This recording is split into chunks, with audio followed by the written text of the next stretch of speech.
You're listening to the Cyberwire Network, powered by N2K.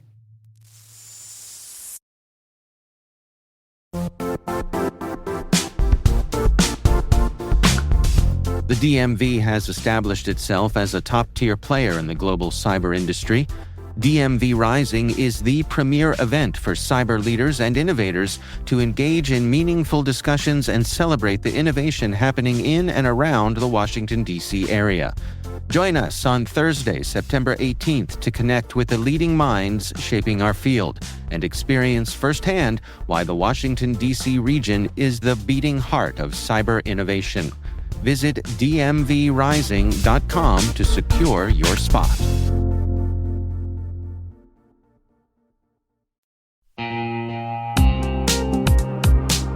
And now, a word from our sponsor. The Johns Hopkins University Information Security Institute is seeking qualified applicants for its innovative Master of Science in Security Informatics degree program.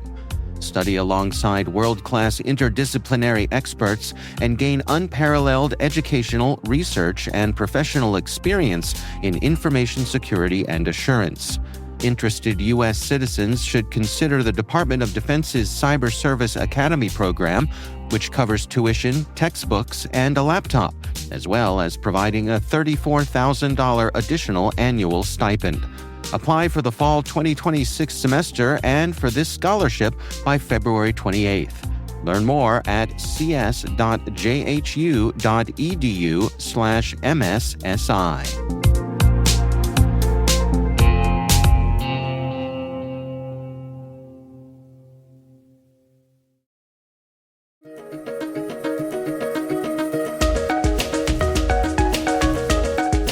Hello, everyone, and welcome to the CyberWire's Research Saturday. I'm Dave Bittner, and this is our weekly conversation with researchers and analysts tracking down the threats and vulnerabilities, solving some of the hard problems, and protecting ourselves in a rapidly evolving cyberspace.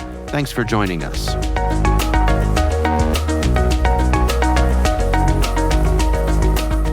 So Vextrio came to our attention in the same way that it came, to others within the industry. In particular, there were really large numbers of compromised websites, which when visitors went to them, they would conditionally, meaning sometimes, redirect those people to a variety of scams. So it was really originally about these compromised websites and then seeing that there was a common DNS theme within that. That's Dr. Renee Burton, VP of Threat Intelligence at Infoblox. Today we're discussing their work on Vextrio, a notorious traffic distribution system involved in digital fraud.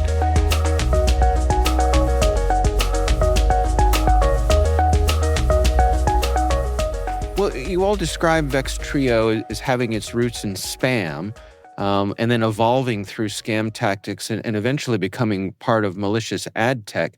Can you walk us through that journey from their early days to where they are today? Yeah, so if we look at Vextrio, and when we try to think of it as an origin story, we really are trying to pull back to what are the earliest things that we can find people who have been involved with them during the days that we have, as a security industry, have thought of Vextrio. So that's, this period between 2017 and 2025. And we looked at those key figures, and then we tried to draw back, how far can we track those key figures back? And the roots actually come out of two different areas. So we see one group coming out of Turin, Italy, and that was the group that was more involved with spam from all records that we can see. They really came into the dating industry and they were very, very successful. They had partners in major mobile networks in the mid 2000s, 2008, 2009. And in 2012, they reportedly had one of the fastest growing Facebook games. And if you remember, there was that period, right, where Facebook was like all of these little pop-up games that were coming into feeds. At that time, their One Date server, One Date app was part of that growing population. But they were also attached to a lot of accusations of spam, and there were a couple of lawsuits associated with that behavior. So that's the Italians. And then we see the Italians move to Lugano in 2015, and they continue to be in their mostly their dating verticals and in that area. Separate of them, and it also coincidentally, I think in 2015, we see a variety of Eastern European, Russian-speaking people kind of move and companies move into Prague. And there we see a sort of similar behavior. That group is a lot more computer science. They're really good at DevOps. They're good at scaling stuff. They're good at algorithms. And they're the ones who have actually built these, what we call traffic distribution systems, TDS, which hide or cloak the domains from people. So they were all in Prague. And then in 2020-ish, we don't know exactly when, it appears to be sometime in 2020, they merge in some way and the headquarters get moved into Lugano. So at this point, even though there's people still around the world, in particular in Prague and elsewhere, the headquarters, the financial center is in Lugano and becomes kind of one group. Now, was it 2022 or so when they were formally recognized? So we discovered them as a group in 2022, I believe it was, Yeah. and started tracking. We didn't publish about them until we'd been tracking them, I think, for close to a year. So it might have been 2021. What happened then is, as always happens with the security industry, is once we recognize that something is not, a series of random campaigns, or we're able to associate it with some kind of threat actor, then we and other collaborators can start to look backwards and say, okay, where can I find the origin? Where can I find the origin? And our understanding of their activity has matured. It continues to mature as of this week, honestly. Um, it's like crazy that you're able to keep pulling and pulling back. But together with our collaborators, we can now date that activity back to about 2015, which is, by the way, when they went to Prague. Hmm. So, Interesting. Now, you mentioned the traffic distribution systems, or TDS, mhm. that seem to be kind of central to their operations. Can you explain to us how TDS works in this particular context and why it's such an effective tool? Yes. So TDS to me is probably the single most important and single least understood phenomenon in the security industry, or in the cybercrime world today. Hmm. What it's doing is, think of it as, there's a couple ways to think about it. One is it's sort of like a maze that you're not going to see. So it's like a black box maze. And the purpose of that black box is to disguise, and the word that industry would use is cloak, to cloak the true mechanism or the true domain that you're going to go to. Hmm. So, in essence, for instance, you visit this website and that happens to be a compromised website. So, you're going to, ABC News or something. They are not compromised, but let's use them Right. as an example. You're going to your local news site, and that site is compromised. What they will do, the malware that's on there, it will fingerprint you. So it's going to say, "Oh, you are in this location. You're using this kind of device, mobile or desktop." It's going to get your browser information. It'll try to get your operating system information, and that will create a little fingerprint, and then that will send you into the TDS. And there's a variety of ways to think about that. Some people think of it as a Plinko game, as a maze, but that's Ah. basically like a big decision framework. In fact, those ad tech people often call it a funnel. So they're like deciding, ooh, what is the most likely thing that you are going to buy? Now, buy here means as a scam, right? Or as a Oh, wow. malware, Okay. right? Yeah. So it's Yeah. like, what's the most likely thing? And then it will route through this, maze that you can't see, and then pop you back out into what is the real end thing, whether that be a scam or an information steal or that kind of output, but malicious nonetheless. Hmm. So to put that back together again, the purpose of the TDS is to provide the infrastructure that maximizes the profit for the cyber criminals. That's really the way to think about it. And for me, the user, I'm visiting what I think is my local website that's been compromised. What's my experience like as I'm being routed through this TDS? Sometimes you will see at the bottom of your screen or the top of your screen, you will see redirecting to, and you might see things flashing past, but very often you won't. So very often what will happen is you're going to your local news site and there's like a fraction, it's just like a fractional pause because that's where it's fingerprinting and deciding what it's going to do with you. And then instead of seeing news, you're going to see something else, or whichever thing they've decided you're most likely to get. I think one of the more alarming ones for consumers is the tech support scams. So Mm. again, you're browsing the internet. I think most of us have had this happen to us, doing normal things. Suddenly your machine is taken over and it says, Windows Defender or, pick some product has decided that you've got malware and you need to call this phone number Mhm. or you need to download this file or something like that. That Mhm. scareware notion, and it's usually extremely alarming, may have noise even with it. That is a typical experience for a user.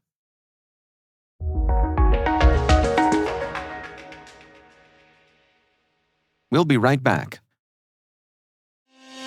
At Talos, we know cybersecurity can be tough and you can't protect everything, but with Talos, you can secure what matters most. With Talos industry-leading platforms, you can protect critical applications, data, and identities, anywhere and at scale with the highest ROI. That's why the most trusted brands and largest banks, retailers, and healthcare companies in the world rely on Talos to protect what matters most: applications, data, and identities. That's Talos, T-H-A-L-E-S. Learn more at talosgroup.com/cyber.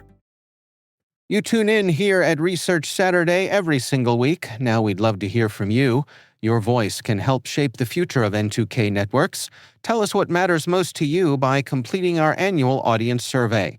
Your insights help us grow to better meet your needs. There's a link to the survey in our show notes.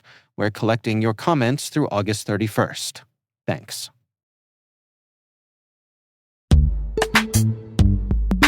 CISOs and CIOs know machine identities now outnumber humans by more than 80-1. And without securing them, trust, uptime, outages, and compliance are at risk. CyberArk is leading the way with the only unified platform purpose-built to secure every machine identity, certificates, secrets, and workloads across all environments, all clouds, and all AI agents.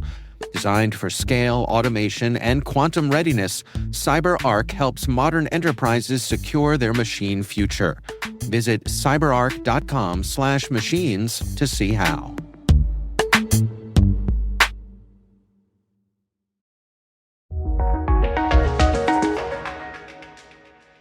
It's interesting because I remember a specific case where my father had fallen prey to this sort of thing. And one of the challenges for us to figure out what had happened was trying to figure out whether his computer itself had been compromised or it was a website that he was visiting that had been compromised. And so it strikes me that that's sort of a key element of this as you're looking at it. That in this case, it is the websites themselves that have been compromised, right? Yes. And that is the real tricky thing is for a security team. So we typically talk to a SOC and, you might say, oh, something happened on my machine. And then they want to know, where it came from. And because of the way the TDS works, you frequently cannot recreate that experience because Ah, it's checking. First, it's looking for security groups. It's checking to see whether or not you're coming out of some anonymous kind of proxy. So there's a lot of protection on their part to prevent non-victims from coming through their system. And they'll also do things like put cookies on your machine, which allows them to know that they've already scammed you or you've already had that visit, and then they won't do it again, so that it can't be recreated. It's an extremely tricky thing. how kind of them. Exactly. Exactly. What what sort of scale do we suppose we're talking about here? I mean, how big of an operation is this? They're absolutely enormous, and Vectrio is only one, one group within this malicious ad tech industry. We have associated about 100 companies and brands directly to 8 key figures within Vextrio. Not all of those are in ad tech. They have a lot of money. Mm, So they have companies in construction, they have payment processing companies, they have crypto currency, blockchain companies, they've got restaurants, energy companies. They're very well diversified from a corporate perspective, as well as, of course, everything to do with advertising. They've got direct email marketing companies, email validation companies, of course, multiple affiliate networks, which are how you get those ads changed. They've got brand awareness, search engine optimization. They really are dug in everywhere. And then we also study other groups. We're not like only targeting them. We're targeting all right, the bad guys. right. And you have this similar sort of phenomenon of classic large scale shell company kind of operations. I see. Well, I know you and your Infoblox colleagues are leveraging DNS data to try to enable early detection here. Can you explain how you all are going about that? Yeah, so what we do, I mean, this is where our real wheelhouse is. We're not, going around and watching malware by itself on websites. We partner with a number of others whose specialty is in that area. Our specialty is in DNS. So what we do is we say, like, okay, we know that these traffic distribution systems, these TDS, they have to use domain names. That's how the internet works. Like, oh, Mm-hmm. basically everything needs a domain name. And they have to have very protected assets because their transactions, according to them, and our evidence supports their claims, are 20 billion plus transaction a day, right? And we Wow. think about all of them together, right? We're talking about probably 100 billion transactions a day. So they need a very resilient, robust system that nobody can easily break. That typically means they're going to need a wide variety of domain names. And just human nature that you create patterns in how you're going to register and use your domains. And in some ways, when you create no patterns, you also create a pattern, right? I spent 23 years at the National Security Agency.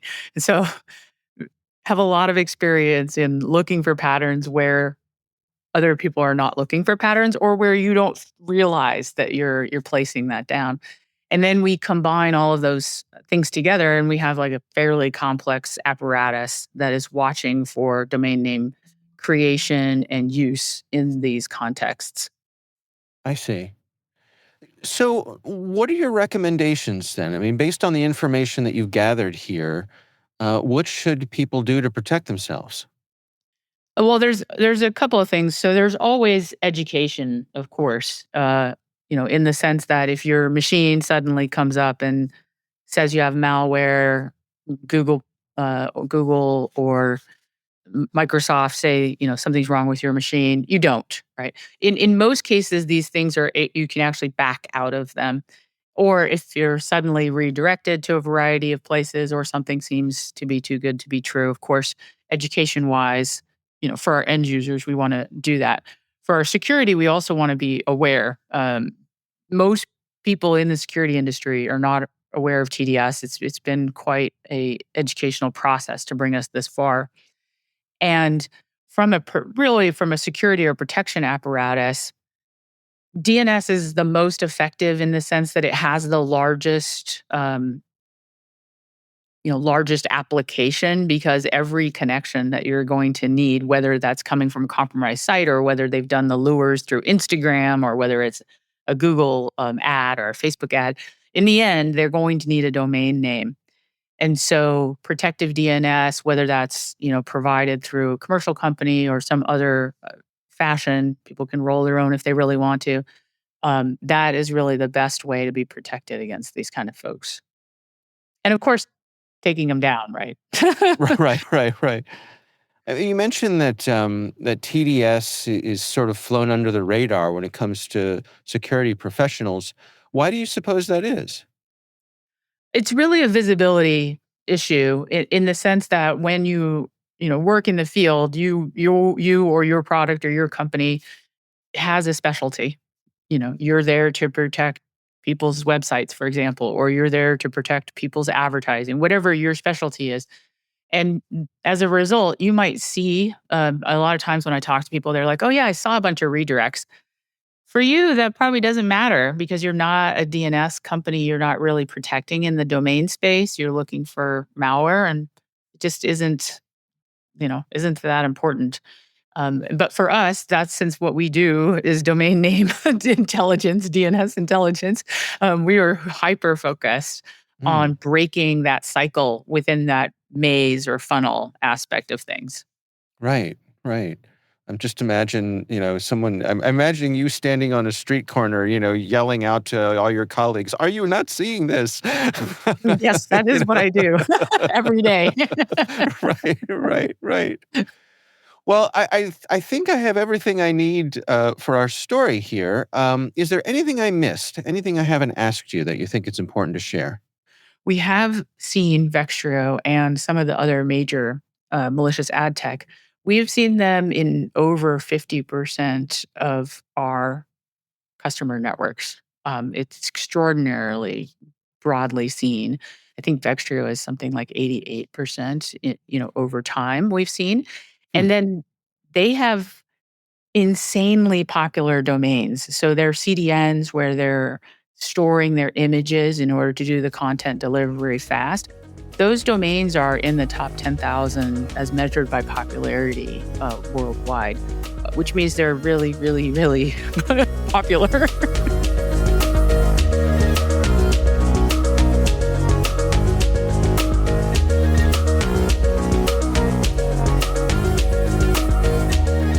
Our thanks to Dr. Renee Burton from Infoblox for joining us. Today we were discussing their work on Vextrio, a notorious traffic distribution system involved in digital fraud. We'll have a link in the show notes. And that's Research Saturday, brought to you by N2K Cyberwire. We'd love to hear from you. We're conducting our annual audience survey to learn more about our listeners. We're collecting your insights through the end of August. There's a link in the show notes. Please do check it out. This episode was produced by Liz Stokes. We're mixed by Elliot Peltzman and Trey Hester. Our executive producer is Jennifer Eiben. Peter Kilpie is our publisher, and I'm Dave Bittner. Thanks for listening. We'll see you back here next time.